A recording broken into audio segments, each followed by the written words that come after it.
3.1혁명 100일 기념 인문학 강의 시간입니다. 지난주 내용이 기억나십니까? 잘했어. 악한 망명이야 이제. 파천 아니야. 파천은 나쁜 놈들이 하는 말이었어. 아주 잘했습니다. 자, 악한 망명이 있었고요. 그리고 을미 의병들이 일어났고요. 뭐 이런 일들. 그래서 처리하지 못하면 힘든 거, 뭐 이런 것들 등등 있었습니다. 오늘은 그 후의 이야기예요. 그 후의 이야기입니다. 그래서 학교에서 가르치지 않은 일본 침략기 3. 자, 이게 일제 침략사입니다. 그래서 1895년 을미사변 후에 악원 망명이 있었습니다. 그런데 여러분 여기 연도를 쭉 보세요. 1895년과 1904년 사이가 약 9년 정도가 비죠. 일본이 이렇게 촘촘하게 계속 하다가 여기만 비어요. 왜 빌까요? 왜? 이때는요, 악원 망명 이후로 친일파 내각이 싹 제거가 되고요.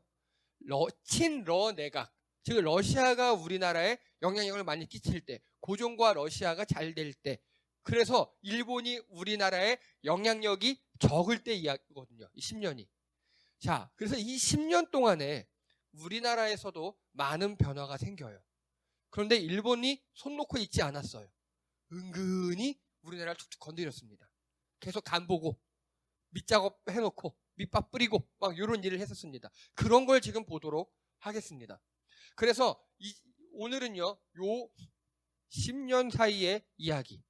그래서 많이 몰라요, 사람들이. 그 이야기를 하도록 하겠습니다.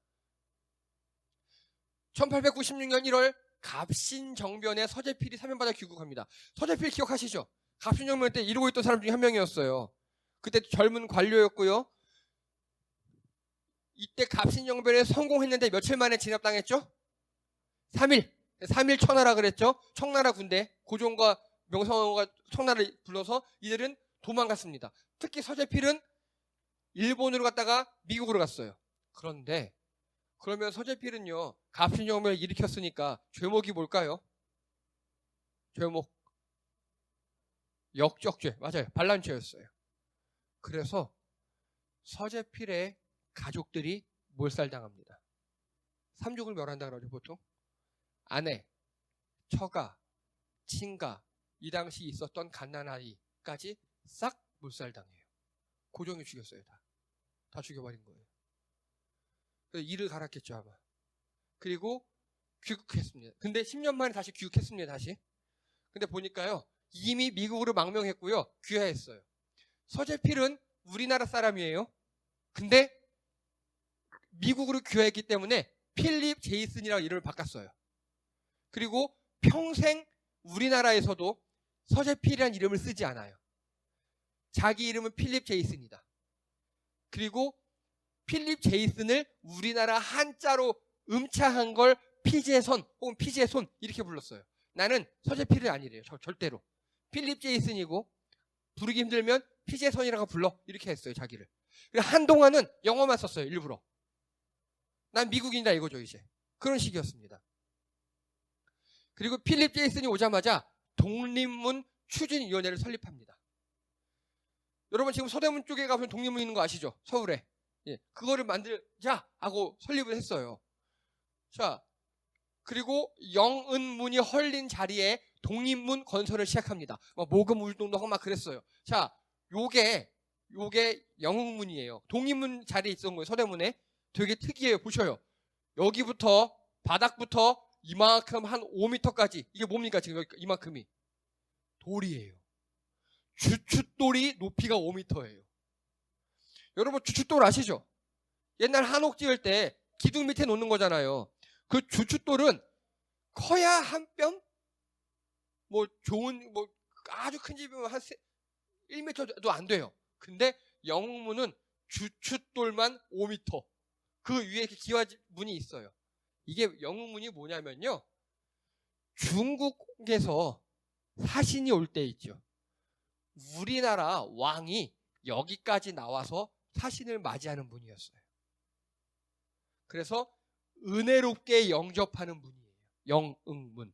중국에 대해서 예의를 지키기 위해서 하는 문이 영웅문이었습니다. 이해되시죠? 근데 청일 전쟁 때 일본이 이걸 헐어버렸어요. 일본이. 그랬겠죠, 당연히? 그래서 이거 보십시오. 이게 영웅문 주초예요, 지금. 이 영웅문 주춧돌은 남아있어요, 이렇게. 그 뒤에다가 독립문을 지은 겁니다. 독립문을.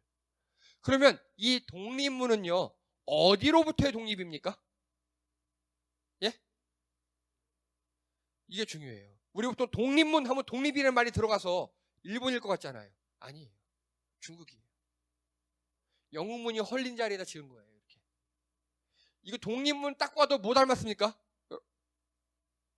프랑스 파리에 있는 개선문하고 똑같잖아요. 개선문이 뭐죠?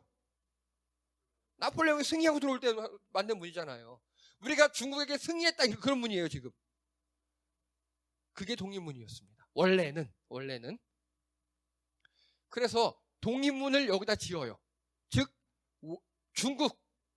중국에서 우리가 벗어났어! 라고 딱 독립했으라고 지은 거예요, 지금. 그런데 이게 현재도 이렇게 남아있어요, 현재도. 근데 문제가 좀 있어요. 여기 이렇게 보잖아요? 그러면 독립문하고 태극기가 이렇게 있어요. 이 독립문, 이거를 이완용이 썼어요.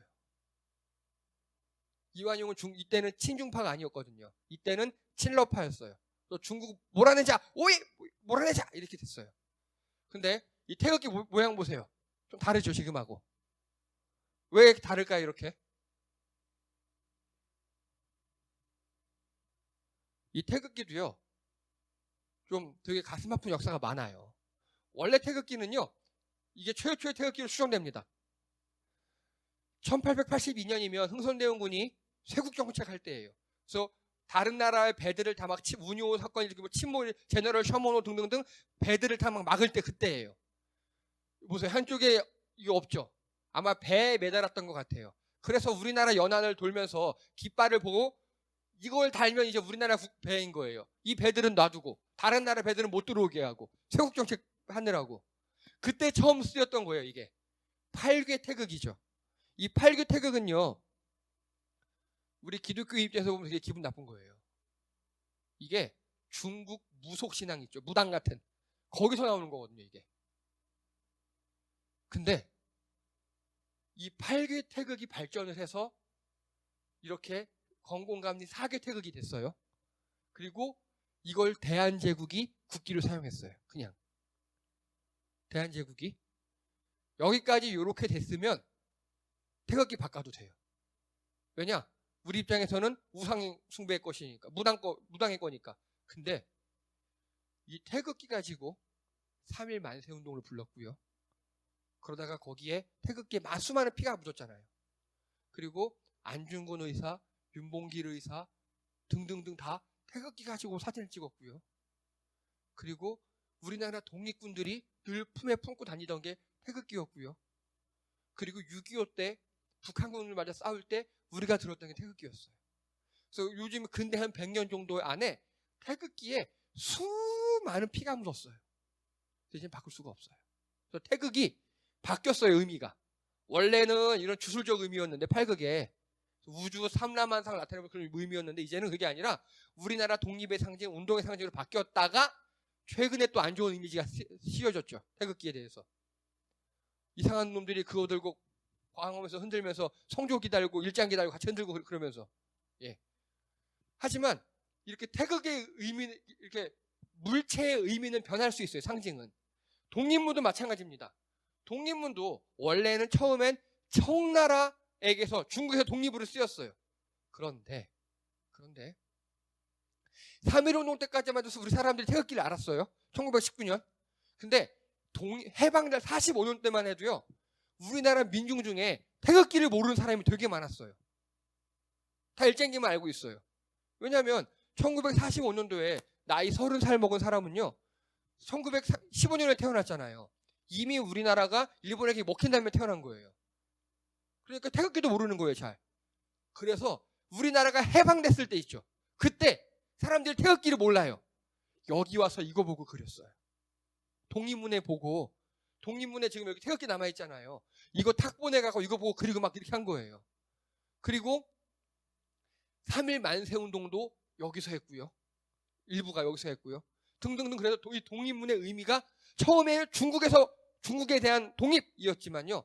점점 지금은 이제 완전 외세에 대한 독립으로 그렇게 바뀌었습니다. 이런 게 꽤 많이 있어요. 우리가 의미가 바뀐 것들이. 자, 그리고 이 독립문을 건설하기 시작합니다. 그래서 이 당시에는 중국에서 독립하자 그 이야기였어요. 이 당시에는. 자, 그리고 2월 악원 망명으로 친일 내각이 제거되고 필립 제이스만 생존합니다. 즉 뭐냐? 이 사람이 1월 달에 갑신정변으로 사면받았다 그랬죠. 1월 달에. 그러면 1월 달에 서재필을, 필립 제이슨을 사면한 사람들은요, 친일 내각이었어요. 그러니까 서재필도 일본으로 갔다가 거기서 미국으로 망명했다 그랬죠. 근데 그때 일본에 남아있던 박영호, 윤치호 이런 사람들이 다시 우리나라로 들어와서 내각에 합류했거든요. 자기 친구들이 자기를 사면해 준 거예요. 들어오라고. 근데 한 달 만에 친일 내각이 다 제거되고 죽어버렸네? 근데 이 필립 제이슨은요, 이제 우리나라 사람이에요, 미국 사람이에요? 미국 사람이잖아요. 그러니까 살아남은 거예요, 혼자. 그리고 이 필립 제이슨은요, 정말 대단한 인물이셔요. 보통 우리 서재필 박사로 많이 알죠? 박사 아니에요. 학위 딴 적 없어요. 근데 왜 우리 박사라 그러냐? 닥터 필립 제이슨이라고 부르거든요. 닥터가 박사라는 뜻도 있잖아요. 근데 여기서 말하는 닥터는요, 진짜 의사예요. 저는 그게 더 대단하다고 생각해요. 이 서재필, 저는 선생님이라고 부르고 싶은데, 이분은 미국으로 이렇게 망명 갔잖아요. 거기서 아무것도 모르고 혼자 망명 갔는데 죽도록 공부합니다. 미국의 의대를 졸업해요. 미국에서 의사가 됐어요. 그리고 의사가 되고요, 이분이 싸움도 잘했나 봐요. 흔히 그 삼스토리 있잖아요. 늦은 밤 도서실에 공부하다가 돌아오는데 깍! 안 돼! 어떤 아가씨가 공변을 당할 것 같아. 구해줬어요. 결혼했어요. 실제로요. 근데 그 아가씨가 누구냐? 그 당시 미국 전 대통령의 조카였어요. 그 당시 미국 최신부 장관의 딸이었어요. 근데 그 여자가 반해버린 거예요. 결혼했어요. 그래서 미국에서 막 병원도 차리고 사업도 하고 되게 잘 나갔어요. 근데 우리나라가 부르니까 온 거예요. 그거 다 놔두고 돌아왔어요. 돌아와서 독립신문을 창간합니다. 독립신문 들어보셨죠? 예. 정부에서 4,400원이나 보조해줬어요. 대충 이거 한 요즘 말로 하잖아요. 4억쯤 됩니다. 그래서 정부에서 보조해주고 독립신문을 창간합니다. 이게 독립신문이에요. 예. 제1권, 제1호, 조선, 서울, 건양, 원년, 4월 초 7일, 금, 요일, 광고, 독립신문이 본국과 외국 사정을 자세히 기록할 터, 뭐 어쩌고저쩌고, 여기 보면 웃긴 것도 많이 나와요. 1년에 1원 30전, 한 달에 얼마, 이렇게 구독료도 나오고요. 우리나라 최초의 민간신문이고 순 한글 신문이에요. 자, 질문합니다. 미국에서 그렇게 뛰어나고 공부하고 미국을 공부했던 의사 선생님이 우리나라에 와서 한 일이 독립신문 한글로 만들었대요. 왜요? 이게 중요하죠. 이제 왜요? 글을 모르는 사람이 많아서?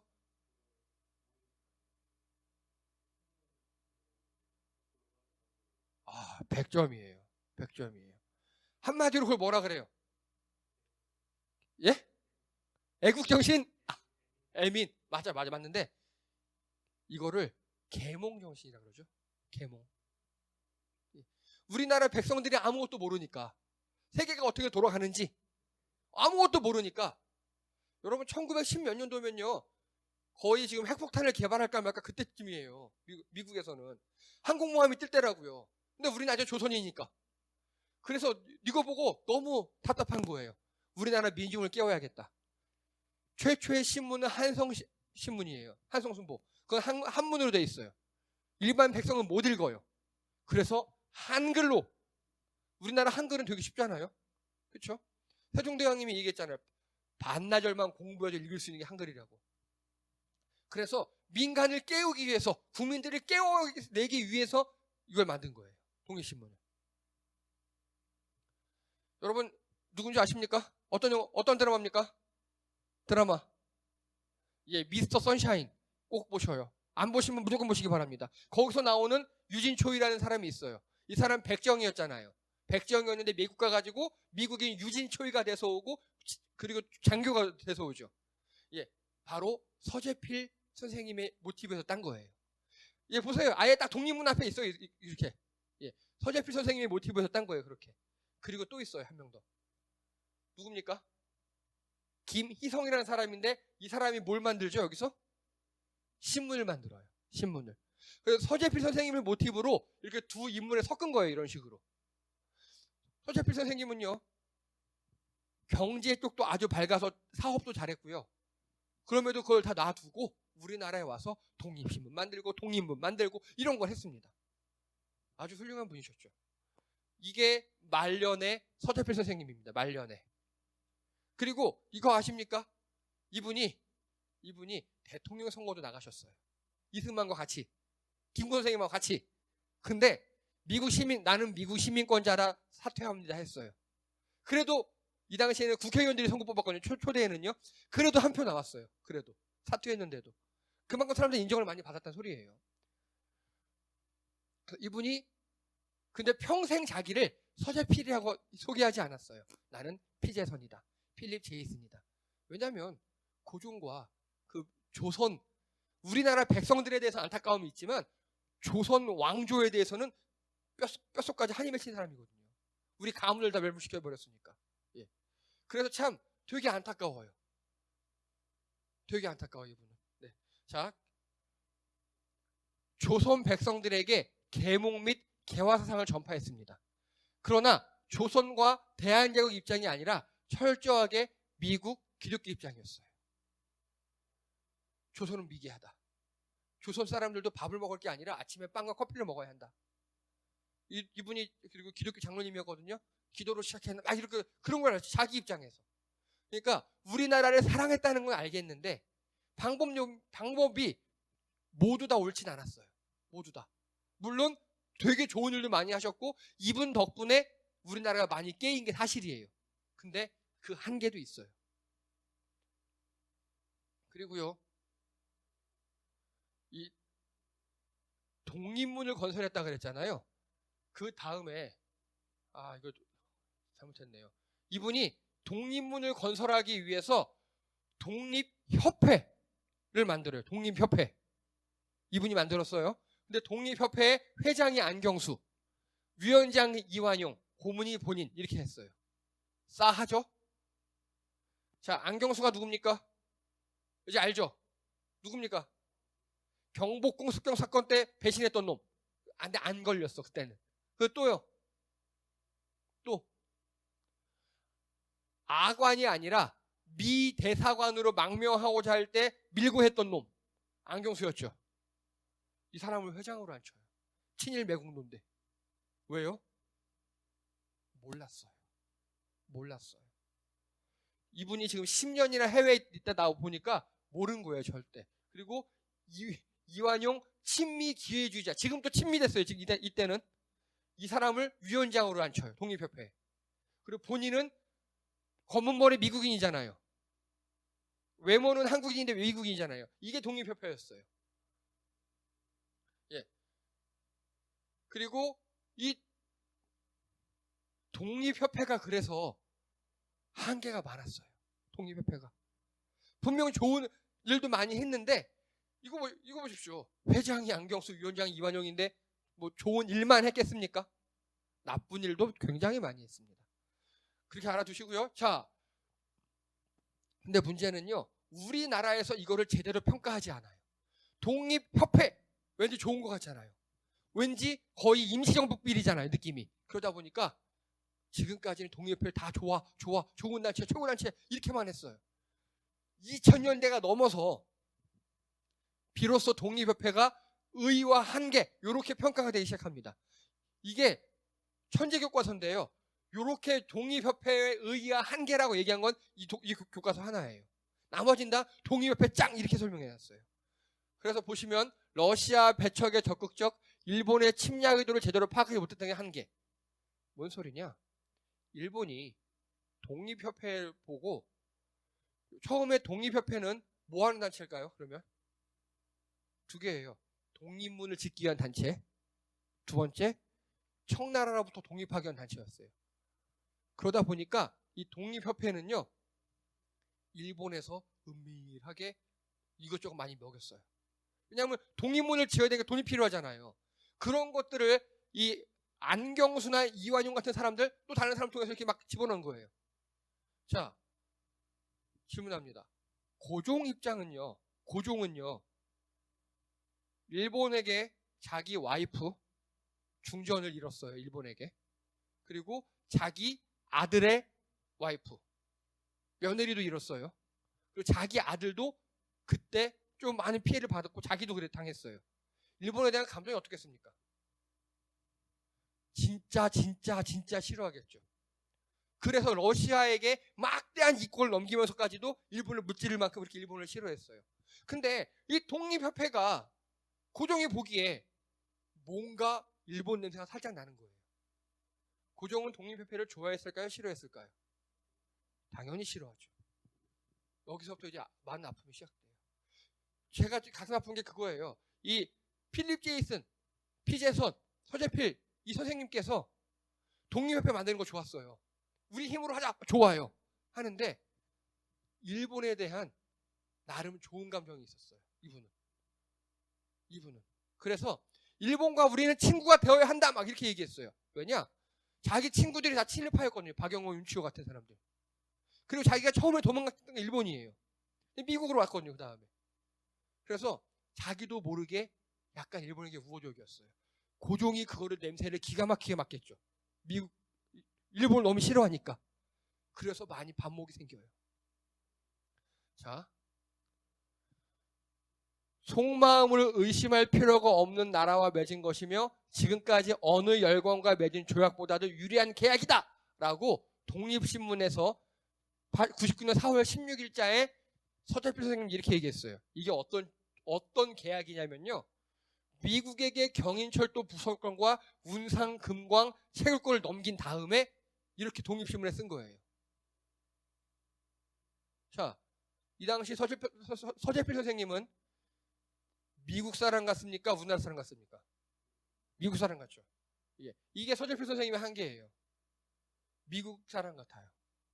우리나라의 이익보다는 이렇게 결정적인 순간에 언제나 미국 편을 들어요. 또 있습니다. 독립신문 소유권을 일본 공사에게 판매하려 했어요. 그리고 거의 구두 계약까지 맺었어요. 그래서 이게 일본 측 행정 처리가 늦어져서 무산됩니다. 그래서 서재필 선생님이 미국으로 다시 갈 때 독립신문을 일본에게 팔으려고 했거든요. 근데 그러려면 돈이 막대기 드니까 일본 공사가 뭐 본국에 연락했다 이러다가 이분이 그냥 출국해버렸어요. 그래서 무산이 됐어요. 이게 어디 나왔냐? 독립신문 매수의 건 주한 일본 공사관 기록에 나와 있어요. 그리고요, 미국이 쿠바, 하와이, 필리핀 점령을 열렬히 환영합니다. 그리고 98년도 이때 다시 미국으로 돌아가셨거든요. 돌아갈 때 친구들이 말렸어요. 우리 같이 독립운동 하자고. 그러니까 너나 너희 정부에 열심히 하세요. 나는 우리 정부에 열심히 할게요. 하고 가버리셨어요. 이게 독립신문 5월 5일째 나와 있습니다. 그러니까 서재필 선생님은요, 나라에 대해서는 굉장한 반감이 있어요. 근데 그 나라의 국민들에 대해서는 되게 불쌍한 거예요. 이분들에게 이중적인 마음이 있는 거예요. 근데 저는 이게 충분히 이해가 됩니다. 내 가족이 이렇게 죽었는데. 그러니까 고종, 집권층하고 너무 학을 지는 거고 백성들은 너무 불쌍한 거예요. 참 이게 이 시대의 아픔이에요. 이게 이 시대의 아픔. 마냥 서재필 선생님을 나쁘다고 할 수도 없고 그렇다고 마냥 잘했다고 할 수도 없고 그런 일입니다. 자, 그리고요, 이제부터가 중요합니다. 98년 3월 10일에 그 독립협회가 종로에서 만민공동회를 개최합니다. 만민공동회 들어보셨습니까? 들어보셨어요? 만민공동회? 이건 외우셔야 합니다. 우리나라 역사상 최초로 일반 백성들이 모여서 회의하고 집회한 거예요. 동학은 종교적 성격이 강했죠. 나중에는 백성들이 모였다기보다는 일본이 싫어서 모인 거예요. 근데 이때는요, 만민 공동회가 개최됩니다. 바로 이 모습이에요. 이렇게 모여서 여기 모인 사람이라면 누구나 다 발언하고 누구나 다 나라를 위해서 조언하고 막 이런 일을 했던 겁니다. 요즘 그 말로 하면 뭐 한 겁니까, 이거 지금? 요즘 말로 하면 대중집회를 연 거예요. 대중집회를. 이걸 독립협회가 해냈습니다. 이게 만민 공동의 사진이고요. 그리고 8천에서 1만 명이 참석했답니다. 대단한 겁니다. 당시 서울 인구가 15만이에요. 그럼 전체의 한 6, 7%가 참석한 거거든요. 자, 지금 서울 인구 몇 명입니까? 1000만이죠. 1000만에 7%면 70만이에요. 그러니까 지금 우리나라 촛불 집회만큼 모인 거예요, 이게. 그래서 이 만민 공동회의 모습을 보면은 촛불 집회가 겹쳐요, 촛불 집회가. 그리고 이 만민 공동회가 여기 보면 조금 바뀌었죠, 지금. 이거 사진이, 이거 그림이에요. 이 사람이 누구냐? 10월 28일쯤에 백정 출신의 박성춘 장로가 연설을 합니다. 백정 출신이에요, 무려. 사람들 앞에 나가지도 못하고 말도 못하는 사람이 이 만민 공동회에 가서 연설을 해요. 기조연설을. 우리나라가 엄청 바뀐 겁니다. 백정이 앞에 나가서 두루마리 입고 얘기를 한다? 상상도 못할 일이었어요. 이게 우리나라의 변화의 시작이에요. 그리고 이때 중요한 게 몇 개 있어요. 요게 보이시죠? 요거. 다 관복 입고 있죠, 관복. 이제는요, 만민 공동회가 아니에요. 관민 공동회예요. 여기에 대신들, 정부 관료들을 참석시켰어요, 고종이. 뭐 하는지 들어보라고. 그리고 여기 보면 이 양복 입은 사람도 보이죠? 외국 대사관들도 와서 들어봤어요. 여기서 엄청나게 많은 일들이 벌어져요. 왜 우리나라가 러시아에게 그렇게 다 줘야 됩니까? 러시아에게 이권을 주지 맙시다. 그럽시다. 막 이게 며칠간 했어요. 여기 참석했던 러시아 대사가 그거 듣고 본국에 얘기합니다. 이러다간 폭동이 일어나겠다고. 그래? 야, 우리 이권 포기해. 러시아 이권의 대부분을 포기시켰어요. 만민공동회에서. 그리고요, 이 사람들이 그래서 다른 나라 대사관들이 보고 깜짝 놀란 거예요. 아니, 조선의 미개한 백성들이 이제 깨어나기 시작했다고. 그리고요, 헌의육조라고 이 박성춘 장로님이 연설하신 후에 이거를 의결합니다. 헌의육조. 자, 외국인에 의지하지 말고 한마음으로 하자. 그리고 외국인의 이권에 대한 계약과 조약은 대신과 중추원 의장이 합동하자. 즉 대신들 네 마음대로 팔아먹지 마, 그거예요. 중추원은 그 당시 국회 같은 곳이었어요. 그리고 국가재정은 기획재정부, 탁지부에서 정권하고 예산결산 국민에 공표해라. 중대범죄는 공판하다. 인권 존중하다. 와, 대단하죠. 이게 고종이 오케이 도장을 찍었어요. 그리고 대한제국 헌법이 있거든요. 대한제국 헌법에 이게 들어갑니다. 즉 대한제국은 고종이 황제로 있는 나라이긴 하지만 국민들의 위상이 굉장히 많이 올라간 나라예요. 그래서 대한제국이 국민들의 위상이 올라갔으니까 제자만 빼자 대한민국이 된 겁니다. 그 대한민국의 시작의 바탕이 이 만민공동회에 있는 거예요.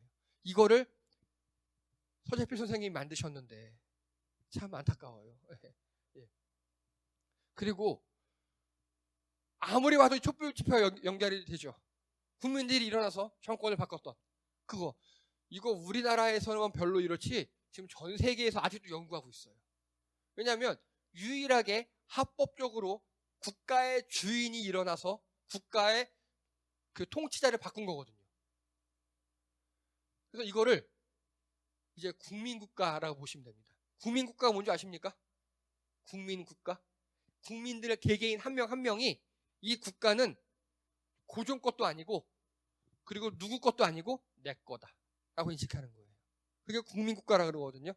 그 국민국가의 출발이 만민공동회였어요. 그리고 저는 그 결실이 촛불 집회에 있었다고 봅니다.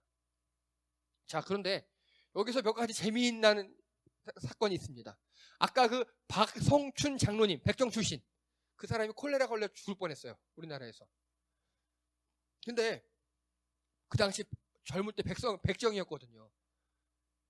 백정이에게 누가 치료를 해줍니까? 의사가 건드리지 않으려고 그래요.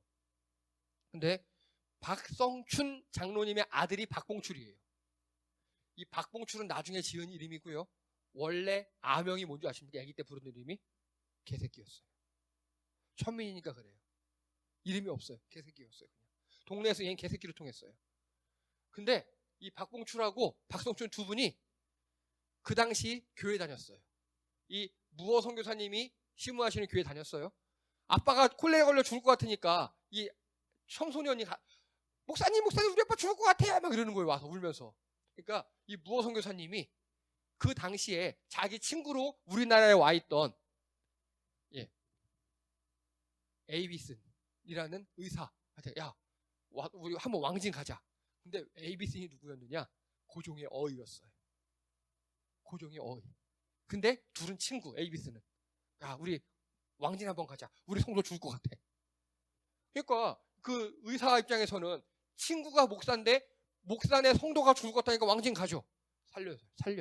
거기서 살리고 무어 선교사님이 얘한테 야 너 의사 한번 해볼래? 아이 천민이 무슨 의사냐고. 아이 걱정 말라고. 그래서 의대에 입학합니다. 그래서 졸업을 해요. 재중원에 입학해서 졸업을 합니다. 재중원 의사가 돼서. 그리고 이제 여기 지금 같이 훈련받고 있어요. 의대 훈련. 이 사진이 남아있어요. 그래서 이분이 이름을 박서양으로 바꿔요. 박서양. 들어보셨습니까? 못 들어봤어요? 뭡니까 이거? 몇 해 전에 했던 드라마 재중원이죠. 재중원의 이분이 박서양이에요. 그래서 우리나라 최초 1호 의사가 돼요. 1호 의사가 되고요. 그리고 나중에 이분은 만주로 망명 갑니다. 아빠하고 같이. 아까 박성춘 장로님과 같이. 가서 독립군 의료 지원을 하고 그렇게 살다가 거기서 순국하십니다. 그래서 이분은 독립유공자 서원을 받아요. 이게 만민공동회의 열매예요. 이런 식으로 만민공동회에서 수많은 사람들이 깨어나요. 이 깨어난 사람들이 뭘 했겠습니까? 결국 우리나라를 일으켜요. 독립운동을 해요. 백정의 자식이 의사가 돼서 저렇게 하는 사람도 있었고요. 그리고 내가 양반이면 뭐하냐? 나도 하겠다. 김구 선생님이었어요. 이분이. 이런 식으로 만민공동회는 우리나라를 깨웠어요. 백성들을 깨웠고 양반들에게조차도 그래 내가 글을 이렇게 읽어서 뭐해. 양반이었으면 뭐해. 저 봐라. 저런 백정이 저렇게 하는데 하고 이제 의식을 깨어나게 만들었어요. 그게 만민공동회였습니다. 자, 근데 이 만민공동회가 있었는데요. 그 6월 달에 보부상들 아시죠? 보찜 메고 이렇게 팔고 다니면서 파는 사람들 보부상들을 중심으로 황국협회라는 걸 창설합니다. 우리나라에서 상인단체예요. 일종의. 근데 어용단체입니다. 어용단체가 뭐냐? 국가에서 세운 단체라는 소리예요. 이 황국협회가 뭘 했겠습니까? 그러면 얘네들은 누구 편인 거예요? 황국협회는 그러면 고종 편이에요. 고종이 만든 거예요. 그래서 이 어떤 일이 발생하느냐? 이거 보십시오. 보부상들이 만민공동회에 모인 사람들을 폭행하기 시작합니다. 이해되세요? 만민공동회 사람들이 모였는데 갑자기 보부상들이 어디서 몇천 명이 확 오더니 그 몽둥이로 다 패서 해산시켰다고요. 만민공동회를. 웃긴 일이죠. 고종은 시킨 일이에요. 고종이. 자, 여러분 이런 거 보신 적 있으십니까? 국가폭력에서 많이 보셨죠? 예, 우리나라 5.18 광주 민주화운동 하는데 총을 쐈잖아요. 헬기에서 사격을 했잖아요. 이때부터 한 겁니다. 이렇게. 그런데 혹시 만민공동회를 무력으로 해산시켰습니다. 최근에도 이런 일이 일어날 거 아십니까? 최근에도. 자, 촛불 집회였죠. 2016년 말부터 17년 초까지 있었습니다. 그런데요, 이거 보십시오. 청와대 시위 집회 대비 계획, 수도방위 사령부가 그 해 말에 계획을 짰어요. 어떤 계획이었느냐? 이 민중들을 신체 하단부를 사격해서 다 해산시켜라. 이런 거예요. 촛불 때 계엄령이 날 뻔했어요. 그리고 보시면 그 당시 계엄 지도까지 이미 다 짰어요. 이렇게. 수도방위 사령부하고 보안사하고 이렇게. 자, 이거 무슨 죄입니까? 내란 예비 음모예요. 이게 거의 사형에 줄 만큼 심각한 죄입니다. 근데 어떻게 됐느냐? 그래서 그 당시 추미애 민주당 대표가 갑자기 박 대통령 계엄령 준비한다는 정보가 돌았다라고 11월 18일에 얘기했어요. 그 당시에. 그러니까 어디서 들은 거죠. 근데 이 당시에 어떤 일을 당했는지 아십니까? 쓰레기 같은 언론들하고 그 당시 여당이었던 제가 싫어하는 그 당에서 꿈 깨라고 미친 소리 하지 말라고 어디 뭐 계엄 이 시대의 계엄이냐고 막 그렇게 얘기했습니다. 그런데 아까 계엄 문건 보셨죠? 그게 1년 후에 사실로 밝혀졌습니다. 그리고 이 당시에 이제 탄핵 당한 다음에 대통령 선거가 바로 됐잖아요. 그 당시 문재인 후보가 갑자기 군부대를 돌았어요. 그때 갑자기. 우리 보통 군부대 가면 뭐 합니까? 높은 사람들이 군부대 가면요 뭐예요? 악수하고 사진 찍죠. 그런 거 안 하고 별들을 만나고 다녔어요. 별들, 장성들을. 나중에 알려진 사실입니다만 다 이 쿠데타와 왠지 연관되어 보이지 않습니까? 하지 말라는 거겠죠 아무래도.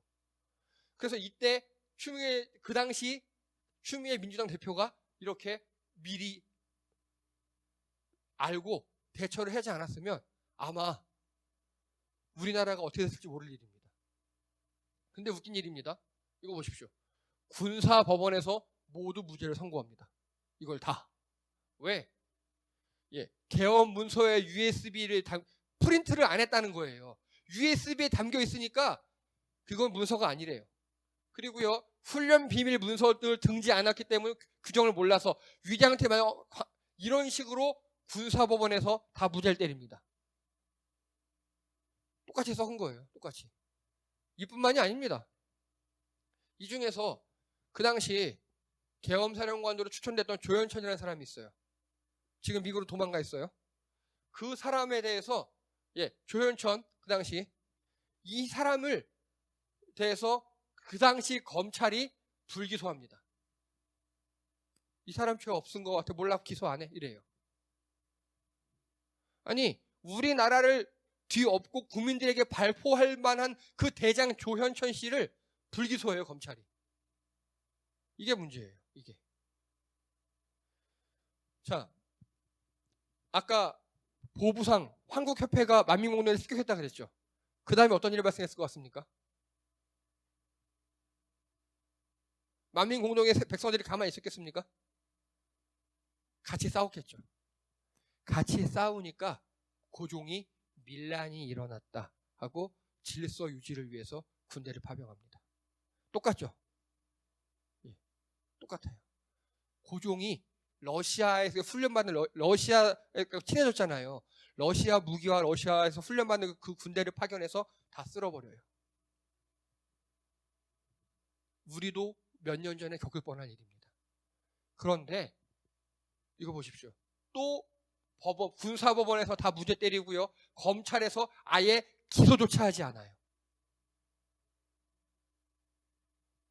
이게 문제입니다. 이게. 어떤 역사적 과오를 저질렀으면 그걸 심판을 하고 넘어가야 되는데 심판이 안 돼요. 심판이. 그래서 이것으로 인해서 고종은요. 완전히 민심을 잃어요. 그리고 결국 조선은 또 망해가는 길로 갑니다. 저는 그래서 오늘 이걸 준비하면서 참 서재표 선생님이 너무 안타까웠어요. 이렇게 독립협회들 만들고 독립신문들 만들고 만민공동회들 만들면서 우리나라 백성들 많이 깨이게 했잖아요.